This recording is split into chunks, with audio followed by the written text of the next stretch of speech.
Très bien, les amis, bon lundi à tout le monde, sauf à Ausinabit, alias Jessica Reed Crows. C'est une blogueuse et elle s'est lancée dans un coup de gueule hier soir. Et enfin, après 3 mois de teasing, elle a révélé mon sombre et profond secret de famille. Et je me sens très exposée en ce moment, donc on va en parler. Aussi, Emmanuel Macron est de retour à Washington, D.C. et tout le monde pense la même chose, d'accord? Je ne vais pas le dire, mais vous y pensez, j'y pense. Et dans d'autres actualités, Israël protège encore un autre prédateur d'enfants parce que Israël doit faire son Israël ou peu importe. Alors, bienvenue à nouveau sur Candace.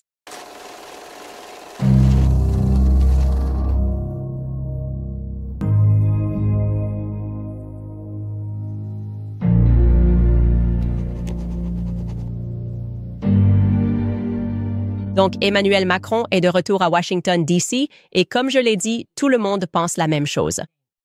Tout le monde veut poser la question. On le voit sur leur visage. Est-ce qu'elle fait pipi debout? Alors nous sommes montés. Est-ce qu'elle fait pipi debout? Mais personne n'ose demander parce que je ne suis pas là. Une chose est absolument certaine. Il a l'air fatigué. Emmanuel Macron a définitivement vieilli. Regardez ces photos de lui. Il devient blanc. Il subit beaucoup de pression, probablement due aux mains extrêmement fortes de sa femme. Boum boum, Emmanuel. Zut alors. Mais il se peut aussi qu'il soit stressé, comme je vous le dis, parce que bien sûr, cela ne va probablement pas apparaître dans les médias occidentaux, mais il ne traverse pas une très bonne période médiatique. Le couple n'est tout simplement pas, disons qu'il traverse une petite crise médiatique. J'ai l'impression que la pire chose qui pourrait arriver, après avoir fièrement déposé une plainte de 200 pages pour essayer de convaincre le monde que vous n'êtes vraiment pas des pervers, c'est que la cousine de votre femme, sa femme, se fasse ensuite arrêter et se retrouve dans l'actualité, nommée comme suspecte d'avoir organisé un réseau pédophile en Afrique. Je ne plaisante pas. Je ne plaisante pas. C'est ce qui se passe en ce moment. Le cousin de Brigitte, un homme nommé Pierre Roberts, je vous en ai parlé, je crois, il y a bien longtemps. C'était le neveu de l'homme qui dirigeait le Rotary Club avec le père de Brigitte à Amiens. Vous savez, Amiens est un endroit étrange. C'est un endroit très particulier, vraiment. Sur le sujet de la pédophilie, il semble simplement qu'il se passe beaucoup de choses à Amiens. Bref, son cousin Pierre fait la une en ce moment parce qu'il a été impliqué dans ce réseau de trafic sexuel d'enfants qui opérait en Afrique. Un très grand réseau, d'ailleurs, qui comprenait des personnes inoculant intentionnellement les victimes avec le VIH. Il y a quelques jours, ils ont arrêté un homme de 40 ans. Il s'appelle Adrian B. Et ils sont en train de l'interroger. Ils travaillent là-dessus depuis des mois. Et il s'avère que le cousin de Brigitte, Pierre, est soupçonné d'être l'instigateur de tout le réseau. Il est soupçonné d'avoir organisé et commandité les viols de jeunes défavorisés au Sénégal et au Maroc. Il aurait fait cela, selon les accusations, à la fois pour son plaisir personnel, mais aussi parce qu'il voulait filmer les abus et partager ses vidéos dans ses cercles pédocriminels. Encore une fois, je ne plaisante pas, c'est réel. Vous pouvez vérifier cela dans Le Parisien. Vous pouvez chercher Pierre Roberts. L'affaire fait grand bruit en France, et le réseau inclut même des personnes qui sont ou étaient haut placées dans l'armée. Le mois dernier, un ancien agent de l'unité militaire la plus confidentielle de France a été impliqué dans l'affaire. Il s'appelle Claude G. Et il aurait utilisé ses contacts militaires pour mettre en place le système à travers plusieurs pays africains. Rien de plus normal, n'est-ce pas? Je veux dire, est-ce que tout le monde a un cousin? Non. Tout le monde n'a pas un cousin, un ami, un associé, un membre de la famille qui est constamment impliqué dans la pédocriminalité. C'est pour ça que je ne peux pas écouter ceux qui essaient de présenter ce qui se passe en France comme si, oh, une podcasteuse, Candace, attaquait simplement Brigitte. Burke, non, dégage de ma vue, d'accord? On ne va pas lâcher l'affaire. Et peut-être qu'il y aura un scénario où l'on pourra interroger Brigitte sous serment. Des questions sur son grand cousin ou peu importe. Et d'ailleurs, puisqu'on parle de l'Algérie et du Maroc, le Maroc revient tout le temps dans la conversation. Jean-Michel Trognot n'a-t-il pas un peu disparu de la circulation après être parti en Algérie avec ce dossier militaire mystérieux qu'il refuse tout simplement de remettre à Xavier Poussard alors qu'ils sont censés le faire? Ils ont verrouillé ce dossier. Oui, beaucoup de choses commencent à s'additionner. Comme je l'ai dit, on entend toujours parler de l'Algérie, du Maroc, l'Afrique du Nord. Le fait est qu'Emmanuel Macron est là. Il a l'air stressé. Apparemment, il est ici parce que les dirigeants se réunissent pour trouver la paix, non? Enfin, tout le monde se met autour de la table après 3 ans à assassiner de jeunes Ukrainiens. Nous avons décidé que désormais, la paix est notre objectif. Et j'espère que vous commencez à le comprendre maintenant, alors qu'on parcourt les dossiers Epstein, qu'on examine tout ce qui se passe en coulisses chez ces personnages, qu'on parle de cette main de Midas qui fait surgir toute cette galerie de personnages. J'espère qu'on peut maintenant tous s'accorder à dire que tout cela n'est que du théâtre, d'accord? C'est simplement ce que font les élites une fois que leurs objectifs ont été atteints. Et quel est leur objectif en Israël? Le nettoyage ethnique, non? Ils ne s'en cachent même plus à ce sujet. Quel est l'objectif en Ukraine? Cela me semble aussi être un nettoyage ethnique très évident.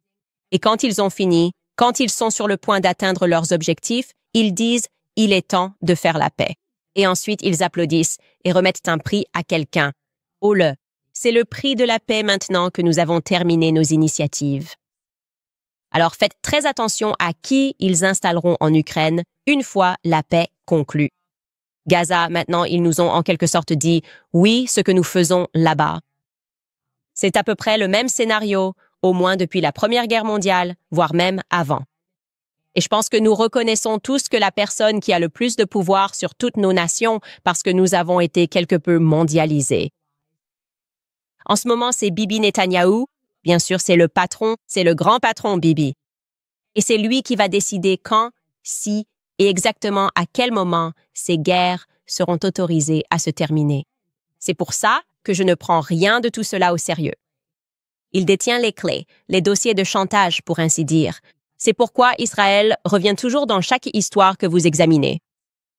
D'ailleurs, comme je l'ai dit, je suis content qu'ils aient au moins terminé la période de 2 ans à nous manipuler sur Gaza. Maintenant, Netanyahou dit « ouais » ou d'impérialisme. On va y aller. C'est toujours la même méthode. Une attaque sous faux drapeau justifie la guerre. Et puis il y a cet effort impérialiste plus large. Et en parlant du patron Bibi, je ne suis pas du tout surpris. Au cas où vous auriez manqué ça ce week-end, il y a environ une semaine, il a été rapporté que la police de Las Vegas avait monté une opération d'infiltration. Maintenant, ces opérations d'infiltration fonctionnent toutes de la même manière. En général, ce sont des policiers en ligne qui se font passer pour des enfants, faisant semblant pour voir s'il y a des adultes qui essaient de solliciter des relations sexuelles avec des enfants sur Internet. Donc, ils prétendent être mineurs, être des enfants. Et à chaque fois qu'ils font ça, partout, bien sûr, ils trouvent des malades. Il y a toujours des gens qui cherchent des enfants. C'est tellement triste que nous vivions dans ce monde. Et cette fois, ils ont attrapé et ensuite arrêté un total de 8 pervers qui étaient intéressés à attirer des mineurs sur Internet. Et il s'est avéré que l'un de ces individus était israélien, qui se trouvait en ville pour une conférence. Et il n'a pas pu s'en empêcher. Dès qu'il est arrivé en ville pour la conférence, il a commencé à chercher un enfant sur Internet. Et le nom de cet individu est Tom Artyom Alexandrovitch. Depuis, il a supprimé son profil LinkedIn. Il a 39 ans. Et parmi toutes les choses, vous n'allez pas me croire. Vous vous demandez, qu'est-ce que ce type fait dans la vie? Eh bien, il est haut responsable de la cybersécurité et travaille sous le gouvernement de Bibi Netanyahou. Je ne plaisante pas. Il est chef de division à la Direction nationale de la cybersécurité, qui opère sous le bureau de Bibi. Donc ce type se fait arrêter. Il l'enregistre au centre de détention de Henderson et il paie sa caution. La caution était de 10 000 $. Mais au lieu d'attendre d'autres chefs d'accusation, il fait ce qu'ils font tous. Il a réservé un vol pour retourner en Israël. Salut. Vous ne pouvez pas m'attraper. Pas pour une broutille. Impossible d'arrêter ça. Et bien sûr, il est accueilli à bras ouverts parce que c'est ce qu'ils font. C'est comme une politique. Tu fais quelque chose à un enfant en Amérique. Tu te lèves, tu fais tes valises et tu pars en Israël. Il n'a même pas perdu son travail. Le directeur du cyber a plutôt publié un communiqué disant que, oui, Tom avait été détenu pendant qu'il était aux États-Unis, pour des raisons qui n'avaient rien à voir avec son travail et qu'ils acceptaient de le mettre en congé temporairement jusqu'à ce que cette affaire soit clarifiée ou peu importe. Ils n'ont pas l'air particulièrement indignés. Et nous pouvons, bien sûr, supposer qu'il ne reviendra pas. OK, voilà comment ça marche. Israël et les prédateurs sexuels d'enfants, c'est un peu une chose. Ça a toujours été le cas. Donc Epstein, Oh non, je n'arrive pas à croire que j'ai dit ça. Je suis désolée. Le ministère de la Justice ignore si Epstein a des liens avec d'autres pays. Ils ne savent pas. Alors comment pourrions-nous le savoir si notre ministère de la Justice ne le sait pas lui-même? Oui, Trump ne va pas exiger que cette personne revienne et réponde de ses actes parce qu'il n'a même pas eu la force de regarder l'Amérique en face et de dire « Oui, Epstein travaillait pour Israël.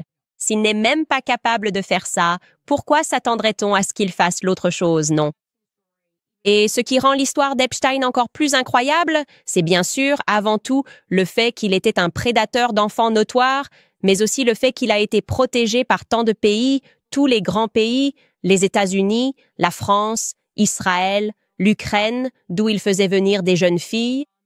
Je veux dire, au cas où vous ne vous souviendriez pas de l'histoire de Virginia Giuffre, cette histoire en elle-même était complètement folle. Mais encore une fois, ces schémas commencent à apparaître et nous pouvons les reconnaître. Ça me fait me sentir très dégoûtée d'avoir jamais participé à la mode, au mannequinat, à Hollywood. Je n'y ai pas participé, mais le fait que nous regardions tous cette culture des mannequins et de la mode à Hollywood et que nous la voyions avec des yeux émerveillés. Oh, incroyable!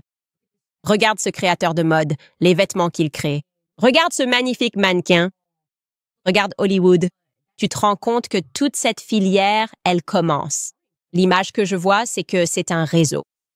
Du moins, si tu t'intéresses à l'histoire de Jeffrey Epstein, il n'y a aucun doute là-dessus. Bref, Virginia, c'était une Américaine, comme vous le savez. Elle est née à Sacramento, en Californie, mais elle a grandi en Floride. L'histoire raconte qu'elle a été abusée enfant par un ami de la famille, puis qu'elle a développé de l'anorexie avant de fuguer de chez elle. Et en tant qu'adolescente fugueuse, elle correspond évidemment parfaitement, entre guillemets, au type mannequin. Donc, ce qui se passe ensuite, c'est qu'elle est repérée dans la rue par ce type, Ron Eppinger. Si tu veux creuser dans quelque chose de sombre, sache que cet homme était incroyablement protégé par notre gouvernement. Mais il est maintenant décédé. Mais il était le propriétaire d'une agence de mannequins qui s'est avérée n'être qu'une autre façade pour le trafic d'êtres humains. L'agence s'appelait Perfect Dix. Il fait de Virginia son assistante personnelle, mais il la rend aussi accro à la drogue. Elle a 13 ans, à peine 13 ans. Elle devient dépendante à la drogue, à l'héroïne, au fentanyl, à l'oxycodone, à la codéine, au Vicodin, à la morphine, tout ce que tu peux imaginer. Il la gavait littéralement de drogue. Et puis, quand elle a 14 ans, il l'offre à l'un de ses riches clients, mais elle a de la chance parce que le FBI débarque et ils arrêtent Ron pour prostitution de mineurs et blanchiment d'argent. Ensuite, elle est placée dans un centre de traitement à Lake Worth, en Floride, qui a finalement dû fermer ses portes parce qu'on a découvert qu'ils utilisaient en réalité des méthodes de lavage de cerveau, de torture et de violence physique. Et d'abus sexuels sur des personnes qui essayaient de se désintoxiquer. D'une manière ou d'une autre, elle parvient à s'en sortir grâce à l'aide de membres de sa famille. Et c'est la suite de l'histoire que vous avez peut-être entendue. Son père travaillait alors pour Mar-a-Lago. Il lui décroche ensuite un emploi à Mar-a-Lago avec lui, sauf qu'elle va y travailler comme masseuse. Je veux être très claire ici. Virginia, dans tous les témoignages qu'elle a donnés, n'a jamais accusé le président Donald Trump de quoi que ce soit. Elle travaillait là-bas parce que son père y travaillait. C'est l'histoire qu'elle a racontée. Et elle donnait des noms, donc j'ai tendance à la croire. Mais il est vrai que pendant qu'elle travaillait là-bas, elle a ensuite été approchée par Ghislaine Maxwell qui lui a proposé un meilleur emploi auprès d'un homme plus riche qui avait toujours besoin d'une masseuse. Oui, bien sûr, je parle de Jeffrey Epstein. À cette époque, elle n'avait que 15 ans, mais elle tenait un journal et elle y a noté que Jeffrey et Ghislaine la voulaient.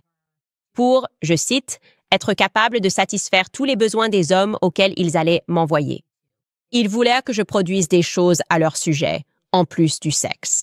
Ils m'ont dit de faire attention aux détails de ce que ces hommes voulaient, afin que je puisse leur faire un compte rendu, fin de citation.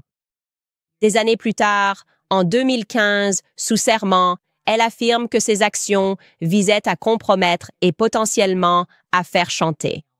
Des individus ciblés, des hommes puissants, bien sûr.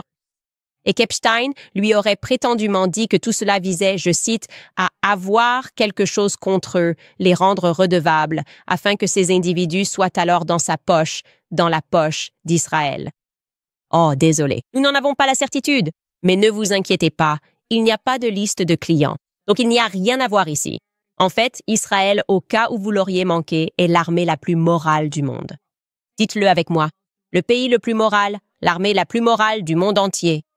Et, s'il le voulait, il pourrait simplement larguer une bombe nucléaire et tuer tout le monde en une journée. Et ils ne l'ont pas fait. Tellement de moralité.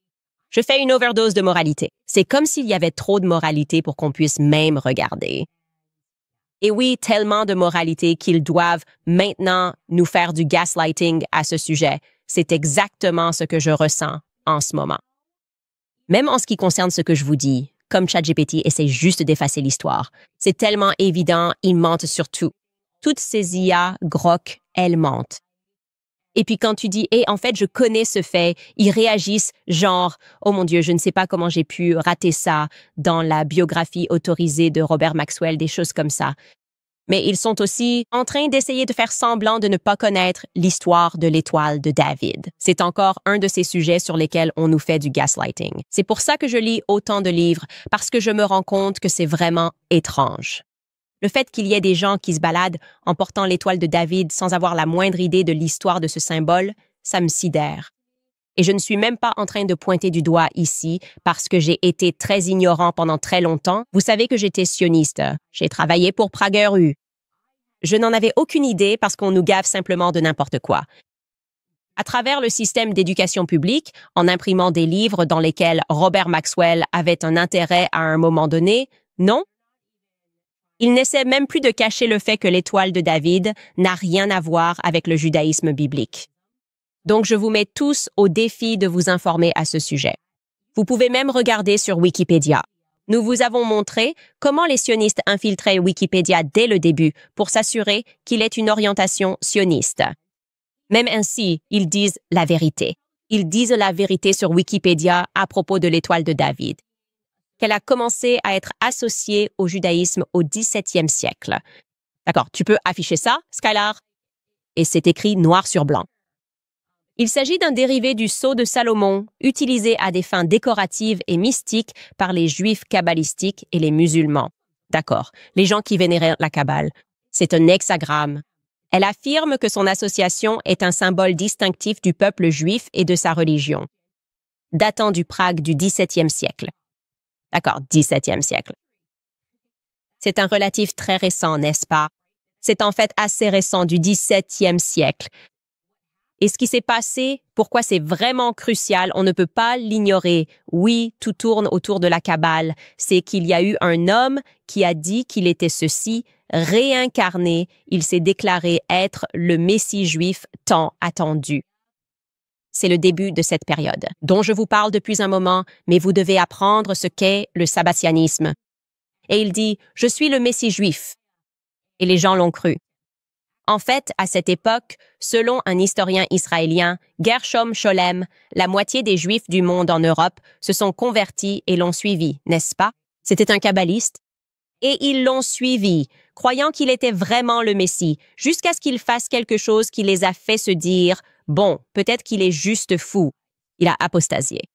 Il s'est converti à l'islam. Donc, vous avez ce type qui pratique l'occultisme. Il pratique la Kabbale.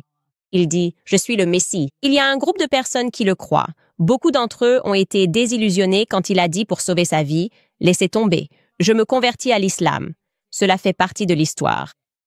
Comme si, dans le cadre de cette démarche, il enseignait aux gens qu'il fallait être un gitan. Tu dois devenir tout ce que tu dois devenir pour pouvoir accumuler du pouvoir. En fait, ce dont je parle ici, c'est de théâtre. Tu dois être un gars du théâtre. Tu dois amener les gens à te croire et à te suivre. Et cela pourrait expliquer d'ailleurs qu'il ait fait cela en 1666.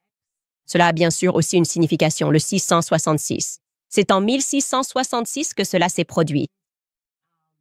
Et cela pourrait peut-être expliquer pourquoi c'est ainsi. C'est une autre partie de l'histoire qu'ils essayent d'effacer. Que le drapeau marocain portait l'étoile de David. Ils continuent de te dire que c'est juif. Ah, vraiment? Le Maroc était-il un pays juif? L'étoile de David. Tu peux le voir. Et c'est toujours la dynastie qui contrôle le Maroc, où le Maroc revient sans cesse dans toute cette histoire, n'est-ce pas? La dynastie alaouite, et ne me lancez pas sur les sunnites, les chiites, les alaouites, c'est du domaine très restreint par rapport à ce qui se passe actuellement. Mais regardez l'année où ils prennent le pouvoir au Maroc, 1666. Ils croient en la réincarnation, ce qui est inhabituel dans la foi musulmane.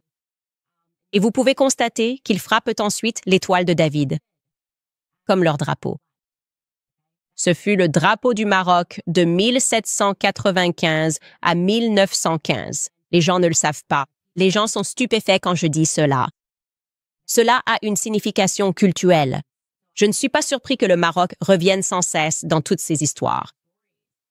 Il faut commencer par là. Commencez à cette période de 1666. Si vous voulez vraiment savoir ce qui se passe, vous n'avez même pas besoin de le savoir.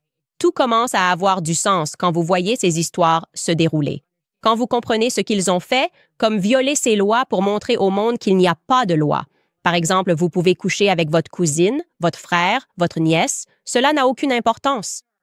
Vieux, jeune, cela faisait partie du rituel d'initiation. Tout cela est réel. C'est de l'histoire. Vous l'avez à portée de main et vous feriez mieux de vous en saisir. Vous feriez vraiment mieux d'aller chercher cette histoire avant qu'il ne s'en débarrasse, parce que c'est le but. C'est comme l'étape finale, et c'est pour ça que nous lisons autant de ces livres. Nous apprenons l'origine de tout cela. Nous découvrons cette période de l'histoire. Ils préféreraient vraiment que nous ne sachions pas, parce qu'alors, vous commencez à réaliser que vous êtes manipulé. Et que ces personnes sont puissantes depuis très longtemps. Mais la seule façon de gagner, c'est que les gens commencent à s'éduquer correctement et que nous nous débarrassions tous de notre compréhension issue de l'école publique sur tous ces sujets. Comme le dit mon mari, tout est théologie. Tout est théologie. Ainsi, vous serez moins choqués quand quelque chose comme ça arrivera. Quand Jeffrey Epstein, tout le monde dit « Je ne sais pas de quoi tu parles, c'est normal ». Ou la cousine de Brigitte « Je ne sais pas pourquoi ça continue d'arriver autour de moi. Cela aura plus de sens quand vous comprendrez la théologie derrière tout. » Et c'est tout ce que je dirais à ce sujet avant d'aborder le sujet de ma propre exposition. En grand, choqué, fou. Je rappelle l'importance du fœtus. Chaque battement de cœur a une histoire. Preborn permet aux mamans en crise d'entendre gratuitement le cœur de leur bébé. C'est pourquoi je me suis associée à Preborn, qui ne juge pas les femmes. Ils rendent la maternité possible pour elles. Ils offrent des échographies gratuites. Ils partagent l'évangile de Jésus-Christ. Et surtout, ils restent présents après la naissance du bébé, offrant un soutien concret aux futures mamans. Couches, vêtements pour bébé, parfois un logement et une aide financière jusqu'à 2 ans après la naissance. Voilà la véritable compassion centrée sur le Christ. Voici comment participer. Pour 28 $, vous offrez à une maman une échographie gratuite pour voir son bébé. Lorsqu'elle le fait, elle a 2 fois plus de chances de choisir la vie. Preborn veut sauver 70 000 bébés cette année. Ne dites que vous êtes pro-vie. Vivez-le. Donnez. Vous pouvez appeler 855601229 ou rendez-vous simplement sur preborn.com/Candice. Encore une fois, c'est preborn.com/Candice. Je vous rappelle aussi Just Thrive, car le plus grand secret de santé dont on ne parle pas, c'est que tout commence dans votre intestin.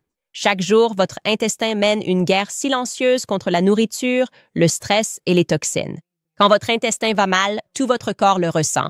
Ces probiotiques ne fonctionnent pas. 99% des marques traditionnelles meurent dans l'acide de votre estomac avant même d'atteindre votre intestin. Et c'est ce qui rend le probiotique à base de spore de Just Thrive complètement différent, car Just Thrive est le seul probiotique cliniquement prouvé pour arriver à 100% vivant dans votre intestin. Il fait quelque chose qu'aucun autre probiotique ne peut faire. Il transforme l'intestin en usine à antioxydants, créant des composés protecteurs là où c'est utile. Cela signifie une meilleure digestion, une immunité renforcée, plus d'énergie et un poids mieux géré. Prenez Just Thrive en gélule ou gomme fruitée. Leur gamme primée soutient la santé intestinale, immunitaire et cérébrale. Just Thrive aide les Américains à retrouver la santé avec des solutions scientifiques fiables. Pour rejoindre la révolution intestinale et reprendre le contrôle de votre santé, visitez justthrivehealth.com et économisez 20% avec le code promo Candice. Voyez la différence vous-même ou soyez remboursé intégralement, sans question. Prenez le contrôle aujourd'hui avec Just Thrive. C'est justthrivehealth.com avec le code promo Candice. Très bien les amis. Maintenant, je veux dire, écoutez, les gens ne m'aiment vraiment pas dehors. Je ne sais pas pourquoi. J'ai l'impression d'être vraiment gentille et de dire la vérité, mais les médias me détestent évidemment tout le temps. Mais le conflit le plus improbable dans lequel je me sois jamais retrouvée, c'est avec cette personne de House Inhabits. Son vrai nom est Jessica Reed Crouse. Je ne sais pas vraiment d'où elle sort. Je pense qu'elle s'est présentée comme une maman blogueuse qui était juste dans le mouvement Make America Healthy Again, RFK, vous savez, promouvoir ce que nous aimions et en quoi nous croyons tous, évidemment. Nous voulons que nos enfants soient en bonne santé, mais ensuite, vous savez, quelques fissures ont commencé à apparaître. Et je ne sais pas. Je ne comprends pas pourquoi je suis toujours en conflit avec cette personne, ni pourquoi, quand elle semble avoir trop bu, je suis apparemment la première personne à qui elle veut envoyer un message, à qui elle pense ou sur qui elle veut écrire. La rage alcoolisée est dirigée contre moi. Je suis comme un ex-petit ami. Je ne comprends pas. Je n'ai jamais rencontré cette personne. Et tout a commencé avec Blake Lively. Elle pensait vraiment que j'essayais de la lui voler. Je ne sais pas. Elle couvre la culture pop. J'imagine que personne d'autre n'avait le droit de s'y intéresser. Et elle envoie des messages à ses employés comme si elle essayait d'être moi. Cette femme a plus de 50 ans et elle dit ça. C'est tellement ridicule. Et puis, c'est allé jusqu'à ce qu'elle menace de révéler des informations concernant la richesse secrète de ma famille. Je veux dire, ça fait des mois qu'elle laisse fortement entendre qu'elle allait le faire. Elle dit « Attends un peu, dit-elle aux personnes qui s'abonnent à sa newsletter. Attends un peu et un jour, je vais révéler ce que je sais sur le cannabis. S'il te plaît, révèle-le. Je suis désespérée que quelqu'un dévoile la richesse secrète de ma famille. Elle n'existe tout simplement pas. Je te dis qu'elle n'existe pas. Bref, elle s'est laissée prendre dans le filet des gens qui sont tombés dans le panneau du tweet photoshopé, qui affirmait que je possédais non pas une, mais 12 de propriétés à travers le monde pour 200 millions de dollars en immobilier. Je te promets, si c'était vrai, on ne serait pas en train d'enregistrer ce podcast dans mon sous-sol. Je te le promets. Il y aurait des signes. On m'accuse toujours. Soit on dit que je suis financée par le Qatar. Maintenant, elle dit que je suis financée par mon beau-père, des gens du monde entier, financé par la Russie. Personne ne sait choisir, mais elle a été vexée quand j'ai dit, ce qui est vrai, que nous avons demandé une estimation pour cette affaire. Nous ne pouvons pas nous permettre 5 millions de dollars pour un procès contre le président. À ceux qui disaient « je veux soutenir », nous avons répondu « nous voulons vous donner quelque chose à soutenir. Ne nous donnez pas simplement de l'argent. » Acheter un t-shirt sur le site Internet. Ça l'a vraiment énervé. Ensuite, elle a dit « c'est fini. Je vais exposer Candace Owens. J'ai les preuves. » Et alors là, elle a vraiment présenté les preuves. Son introduction, c'était essentiellement ces 3 diapositives parce que ça montre à quel point elle est engagée dans la recherche. Et la diapositive disait « Qui est George Farmer ?» Et elle écrit « Cherchez sur Google. » Et quelle est sa fortune? 5 faits sur le mari de Candace Owens. Donc, elle lui donne le titre, dit aux gens de chercher sur Google et vous allez découvrir la vérité sur Candace et la richesse secrète. Voici la diapositive suivante. Elle a ensuite dit « Malheureusement, mes beaux-parents ne valent pas 200 millions de dollars. » Ah, d'accord, incroyable. Elle a en fait envoyé ça dans une newsletter dimanche. Elle a envoyé ça aux gens en disant que c'était vrai. Et puis, en 3e diapositive, elle explique que tout l'argent dans la famille Crouse a été durement gagné. Ensuite, elle commence à montrer aux gens que mon beau-père est un lord. Et à ce moment-là, j'ai compris ce qui se passait. J'ai réalisé qu'il y a des gens assez naïfs pour croire que l'Angleterre fonctionne encore selon un système féodal. Donc, quand ils apprennent que quelqu'un est un lord, ils pensent que des terres ont été léguées par un roi et une reine et que quelqu'un est un lord. Et qu'en dessous de cette personne, il y a des vassaux et des chevaliers qui vont se battre pour le lord. Et c'est clairement ce qu'elle pense parce qu'elle dit « il est un lord ». Et je me demande si elle pense aussi que David Beckham, comme le joueur de football David Beckham, qui vient d'être fait chevalier, il vient juste de devenir chevalier. Si elle pense que cela signifie que lorsque le roi l'appelle, il doit enfiler une armure. Montre-moi la photo de l'adoubement.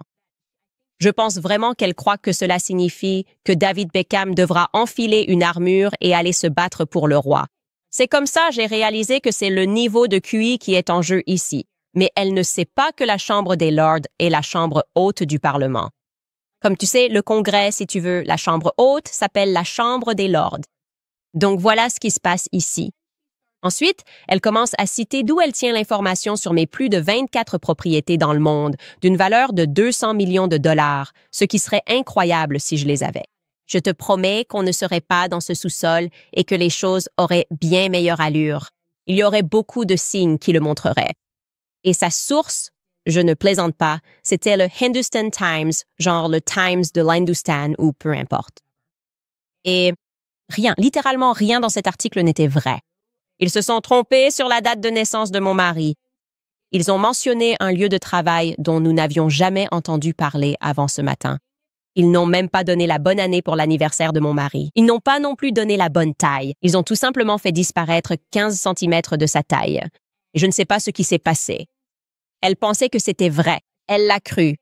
Et j'imagine qu'elle gardait cette information depuis des mois. Et a décidé de la révéler. Et j'ai juste dû l'exposer sur mes réseaux sociaux pour montrer aux gens que ce sont ces personnes-là qu'on est censé écouter ou quelque chose comme ça. Je n'arrive pas à croire que des gens aient vraiment payé ou se soient abonnés à cette personne pour une newsletter. Quelqu'un qui cite le Hindustan Times et qui croit que des terres, un territoire, nous ont été légués à mon mari et à moi par son beau-père, alors que nous ne prenons pas d'argent de lui parce que nous menons notre propre vie ici en Amérique. C'est complètement insensé. En plus, mon beau-père ne vient de rien. C'est d'ailleurs l'un des points que nous avons en commun. Il a travaillé, tout le monde peut travailler. Et moi, je travaille tout le temps, c'est certain. Et mon mari travaille aussi tout le temps, c'est certain. Mais je voulais juste mettre fin une bonne fois pour toutes à cette rumeur. Si votre source concernant ma prétendue fortune familiale secrète est le Hindustan Times, c'est inventé. Tout est inventé. Rien sur ce site n'est réel. Aucune des informations, même pas le nombre d'enfants que j'ai, n'est exacte sur ce site. J'espère donc qu'on pourra officiellement clore ce sujet. S'il vous plaît, achetez un T-shirt. Et si je tombe sur 200 millions de dollars, si les Qataris ou les Russes me paient, j'espère que vous me faites assez confiance pour savoir que je serai la première à vous le dire. Franchement, j'aimerais que vous soyez content pour moi si on me propose 200 millions de dollars pour dire ce que je pense vraiment. Vous voyez, je fais tout ça gratuitement. Vous savez, en fait, je n'aime vraiment pas Israël et je pense que c'est une nation occulte. Personne ne me paie pour dire ça. Donc si quelqu'un m'offre 200 millions de dollars pour le dire, vous êtes où les gars? Oui, bien sûr, j'adorerais être payé pour dire ce que je pense vraiment. Russie, vous êtes où? En fait, je n'aime pas. Zelensky gratuitement. Je pense que c'est un roi de l'assistanat. Personne ne m'a payé pour dire ça. Donc manifestement, je passe à côté de la Russie, du Qatar ou de ma famille. Je crois qu'ils ont même dit que j'avais une propriété au Maroc et en Belgique. Si jamais tout cela est vrai, contactez-moi, s'il vous plaît. Ça me plairait bien. Tout ça me semble vraiment très bien. Vous voulez qu'on passe à vos commentaires. Vous avez abordé des sujets importants aujourd'hui, alors qu'on s'enfonce dans l'histoire. Je dois aussi raconter une histoire demain. C'est fou, mais on enquête encore dessus. D'abord, je vais parler de Pure Talk, car vous avez sûrement déjà entendu, si ce n'est pas cassé, ne le répare pas. C'est un bon conseil pour la plupart des choses, mais pas pour un téléphone portable. Batterie téléphone s'use avec le temps. Le processeur n'arrive plus à suivre. Il a été fait tomber un peu trop de fois. Grâce à Pure Talk, vous pouvez remplacer votre téléphone si vous changez ce mois-ci. Ils offrent un Samsung Galaxy A36 gratuit avec un forfait éligible à 35 $, soit seulement 35 $ par mois pour appels, textos, données et un Samsung gratuit avec verre Gorilla résistant aux rayures et batterie longue durée sur le réseau 5G le plus fiable d'Amérique. Soutenir des entreprises comme Pure Talk vous fait payer 2 fois moins pour votre téléphone. Ils embauchent plus d'Américains et aident plus de vétérans. Changez en 10 minutes sur puretalk.com/Owens pour un téléphone gratuit aujourd'hui. Encore une fois, rendez-vous sur puretalk.com/Owens pour passer à mon opérateur sans fil et à celui de l'Amérique Pure Talk. Je vous rappelle American Financing, car si vous vivez à crédit pour payer courses, essence et factures, vous savez que ces taux d'intérêt sont impitoyables. Pourquoi payer 20% ou plus aux banques alors que vous pourriez appeler mes amis d'American Financing? Ils proposent des taux hypothécaires autour de 5% et montrent chaque jour comment garder plus d'argent et comment le garder dans votre poche au lieu de le donner aux sociétés de cartes de crédit. American Financing aide les propriétaires à économiser en moyenne 800 $ par mois en utilisant la valeur nette de leur maison pour effacer des dettes à taux élevés, sans frais initiaux, sans engagement et avec un appel de 10 minutes à un conseiller hypothécaire. Et voici le meilleur. Si vous commencez aujourd'hui, vous pourriez reporter 2 paiements hypothécaires, ce qui vous donnerait plus d'argent immédiatement. Alors n'attendez pas. Appelez American Financing dès maintenant. Le numéro est le 807 95 12 10. Encore une fois, c'est le 807 95 12 10 ou visitez americanfinancing.net Owens. Qu'est-ce qui vous préoccupe? Nous avons abordé de nombreux sujets aujourd'hui. Laissez-moi faire défiler jusqu'ici. Jasmine écrit « Pour moi, ça ressemble à une nouvelle Candice Cup. » Lequel? Je ne sais pas de quoi vous parlez. Le titre aujourd'hui, merci pour votre contribution. Peut-être le titre de Showgirl. Je ne suis pas sûre. Nous avons beaucoup d'options de tasses. Vous pouvez toujours nous les soumettre dans les commentaires. En fait, nous prenons vraiment vos suggestions. Parfois, vous êtes bien plus créatifs que nous. Oli écrit « Candice, pourrais-tu partager une liste de livres mis à jour avec tous les livres que tu as lus et recommandés sur ton site? Nous n'avons pas eu de mise à jour depuis la liste de livres Amazon de l'année dernière. Que Dieu vous bénisse, vous et votre famille. Nous avions beaucoup de problèmes. J'arrêtais pas de mettre des livres dedans et ils étaient sans cesse supprimés. On ne savait pas si c'était un problème avec Amazon. Je vais revérifier ça. Évidemment, si vous êtes dans notre club de lecture, c'est fantastique. On se retrouve demain. Si vous ne l'êtes pas, et au fait, assurez-vous d'avoir lu les 100 premières pages. Si vous n'êtes pas dans notre club de lecture, ce n'est pas grave si vous ne pouvez pas vous inscrire, mais vous devriez absolument lire les livres et trouver ma page Amazon. Nous avons une liste de livres. Vous deviendrez bien plus instruit. Comme je l'ai dit, les sujets que nous abordons et les événements mondiaux prendront tout leur sens quand vous aurez cette compréhension de base de ce qui se passe et de qui nous combattons. Vous ne serez plus choqués par ces histoires. Je dis cela malheureusement, bien sûr. Nous devrions toujours être choqués par ces histoires. Mais je me rends compte que je ne suis plus aussi choquée parce que je connais les éléments de l'histoire qu'ils essaient de cacher et les mensonges qu'ils racontent en réinventant un peu des personnes qui ont été terribles en tant que victimes. C'est l'une de leurs méthodes. Et bien sûr, le monde est littéralement une scène. Au fait, je me demande toujours d'où vient cette expression. Tu peux chercher, Skylar? Le monde est une scène. D'où ça vient? En fait, je ne sais pas d'où ça vient à l'origine. Ce serait intéressant à découvrir. Will Wallace écrit « Candace, ma pote, tu peux me donner 500 $? Non. Et tu ne peux pas non plus venir sur ma propriété, ma ferme dans le Nebraska. Il y a des gens qui m'envoient des messages. Candace, je ne savais pas que tu avais cette propriété à Malibu. Candace répond « Ouais, je l'ai cachée. C'était mon grand secret. » Et Jessica Reed l'a trouvée parce qu'elle est tellement dévouée à dire la vérité et à faire des recherches qu'elle a clairement découvert ça dans le Hindustan Times. Je pense sincèrement qu'elle doit arrêter de boire. J'ai l'impression que les heures où elle part dans ses délires, c'est toujours genre, il est 23 heures.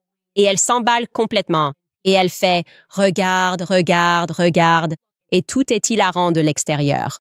Mais je suis sûre qu'en interne, c'est très chaotique pour ces employés qui ont été mis de côté ou qui ne sont plus ses employés. Ils l'ont dit eux-mêmes. Et je pense qu'il lui ferait du bien de partir un peu, de quitter Internet, de se déconnecter et d'apprécier que les gens ne la croisent plus autant qu'avant, que peut-être les choses se calment. Mais elle n'y arrive pas. Elle semble vraiment accro à Internet. C'est quelqu'un qui pourrait vraiment bénéficier d'avoir simplement un ami qui lui prenne son téléphone. Oh, c'est shakespearien. Le monde entier est une scène. Intéressant. Très intéressant. J'aurai peut-être plus à dire là-dessus plus tard. Brian écrit « J'ai commencé à m'intéresser sérieusement à la famille Trogno. Au fait, quelqu'un m'a fait remarquer par email que je prononçais mal ce nom depuis le début, comme si c'était Trenu ou quelque chose comme ça. Comme si le G était muet, comme la famille Trenu. Je ne vais pas changer. Comme je l'ai déjà dit, on est bien trop avancé maintenant. Mais bref, Brian a dit « J'ai commencé à vraiment m'intéresser à la famille Trogno et à l'obscurcissement en ligne du gouvernement français. » Oui, c'est exact. Ils ont tout caché. C'est un bon point de départ. Il y a pas mal de choses incroyables à propos de cette famille. Et clairement, nous avons déclenché une réaction au niveau de l'État parce que nous voulons éveiller le monde à ce qui se passe à Amiens. Que se passe-t-il à Amiens? Streets dit « Je t'aime, Candace. S'il te plaît, fais des recherches sur... » J'espère que je le prononce correctement. Herver, le peuple Héber. E-B-E-R. Évidemment, je dois faire des recherches car je n'arrive même pas à le prononcer. D'Afrique de l'Ouest, qui parlent encore l'hébreu originel. Je vais me renseigner là-dessus. Merci. Oui. Je vais juste rester silencieuse. Joanne écrit « Candace, Penses-tu que Trump t'a dit de te calmer un peu parce qu'il sait que Macron vend toutes les industries françaises importantes aux États-Unis depuis 2014? J'y ai beaucoup réfléchi. Je repense souvent à cette conversation et je me demande si Trump n'a pas été poussé par quelqu'un à m'appeler et s'il a été honnête avec moi, si cela venait vraiment de lui ou si cela venait de plus haut. Vous savez, de manière générale, je pense que nous vivons dans un pays gouverné par l'armée. Et j'ai même dû chercher ce que signifiait ce mot. C'est tout simplement une stratocratie. Et je pense que c'est comme ça depuis longtemps. Définitivement depuis que JFK a été assassiné. Et ça, je suppose, parce que c'est une autre façon plus large de dire le complexe militaro-industriel. Donc, je ne crois pas forcément que Trump contrôle les choses. Et j'aimerais avoir des réponses, pour commencer, sur ce que faisait Jean-Michel Jarniot dans l'armée. Et aussi, ce dont nous allons parler demain, ce que Brigitte faisait aux États-Unis. Brigitte Macron a donné une interview dans laquelle elle dit avoir passé énormément de temps aux États-Unis. Est-ce que quelqu'un sait ce que Brigitte faisait aux États-Unis? Y a-t-il quelqu'un qui pourrait nous aider à déterminer ce que Brigitte faisait ici aux États-Unis et à quel moment? Elle dit qu'elle était ici pour l'alunissage. Je n'en vois aucune preuve. Peut-être, comme je l'ai dit, que quelqu'un, quelque part, sait quelque chose en Amérique à propos de Jean-Michel ayant été aux États-Unis à cette époque, ou de Brigitte ayant été aux États-Unis. Peut-être que quelqu'un pourrait poser une question de suivi, même si je ne compterais pas sur la presse française. Pour poser la moindre question de suivi, car il semble très muselé en ce moment. Et pas seulement sur le moment, mais aussi au fil du temps, ils ont complètement essayé d'étouffer l'affaire, probablement parce qu'ils ont peur, ce que je comprends. Bref, les amis, c'est un bon endroit pour s'arrêter aujourd'hui. Avons-nous d'autres commentaires? Je veux être sûre de tous les avoir vus. Oh non. Quelqu'un vient de dire, conclut Shiley, je viens d'acheter le t-shirt Brigitte Homme de l'année sur votre site web. Tu es la meilleure, Candice, et House and Habit, c'est nul. J'aime bien comment elle a limité les commentaires sur son Instagram. Je sais juste que quand elle va se réveiller, la gueule de bois sera bien réelle. Genre, c'est direct un Bloody Mary. L'angoisse de ça, ça ne doit vraiment pas être agréable. Tu crois que tu as tellement raison et tu balances ce que tu penses être des preuves sur la vie de quelqu'un. Et la partie la plus effrayante pour moi, c'est vraiment l'aspect QI, parce que, en fait, peu importe combien de recherches tu fais, il y a des choses qui devraient juste rester pour toi. Ah, tu sais quoi? Ça sonne juste ridicule. Même si Candace avait 1 milliard de dollars, pourquoi voudrait-elle avoir 24 propriétés à travers le monde? 24 et ça continue. C'est le genre de choses qu'on dit en ligne. Tu sais quoi? J'ai l'impression que ça n'a pas de sens. Ça va à l'encontre de mon bon sens. Et ce n'était pas le cas. Elle a gardé ça pendant des mois, puis elle l'a réutilisé. Elle l'a ensuite partagé avec son public et elle était tellement confiante qu'elle est allée, elle a probablement dormi bien au chaud cette nuit-là, je dirais. Je pense que Jessica Reed Crouse a dormi bien au chaud. Genre, elle a juste lâché cette bombe. Elle va se coucher, se réveiller et voir où les morceaux vont retomber pour Candace. Et bien sûr, comme je me couche à une heure normale, je n'ai pas vu ces délires tard dans la nuit. Et je me suis réveillée ce matin vers 5h30, comme toujours. Et je me suis dit, c'est quoi au juste le Hindustan Times? Au fait, petite mise à jour amusante. Ils nous ont envoyé un email d'excuses pour toutes les fausses informations. Apparemment, ils n'avaient jamais reçu autant d'attention auparavant. Donc, ils se sont excusés et ont dit qu'ils allaient mettre à jour les informations dans cet article. Alors, restez connectés, les amis. On se retrouve demain.